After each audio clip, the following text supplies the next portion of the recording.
अस्सलाम वालेकुम दोस्तों, जैसे आपको पता कि पाकिस्तान और हांगकांग के दरमियान आज जो कि आखिरी मैच खेला जाएगा, ग्रुप ए का आखिरी मैच खेला जाएगा। अगर पाकिस्तान टीम ये मैच जीत जाती है फिर पाकिस्तान टीम को जो कि भारत के खिलाफ बड़ा मुकाबला देखने को मिलेगा। तो दोस्तों पाकिस्तान टीम के चांस काफ़ी ज़्यादा हो चुके हैं कि हांगकांग के खिलाफ पाकिस्तान टीम ये मैच बआसानी जीत सकती है। मगर फिर भी दोस्तों क्रिकेट है, क्रिकेट में आपको पता है कि कुछ भी हो सकता है। तो मैं आप लोगों को यही बताने वाला हूँ आज की वीडियो के अंदर कि अगर पाकिस्तान टीम आज का मुकाबला जीत जाती है फिर पाकिस्तान और भारत के दरमियान जो सेमीफाइनल मैच खेला जाए एशिया कप का, तो वो कब और कितने बजे शुरू होगा, तो वही मैं आप लोगों को इस वीडियो के अंदर आपको बताऊंगा। तो वीडियो को लास्ट तक देखते रहें।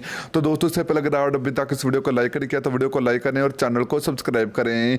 तो चलिए दोस्तों आप लोगों को बताते चलें कि दोस्तों एशिया कप 2022 का ग्रुप बी जो कि मुकम्मल हो चुका है, तो जहाँ से श्रीलंका अफगानिस्तान टीम सेमीफाइनल में पहुंच चुकी हैं।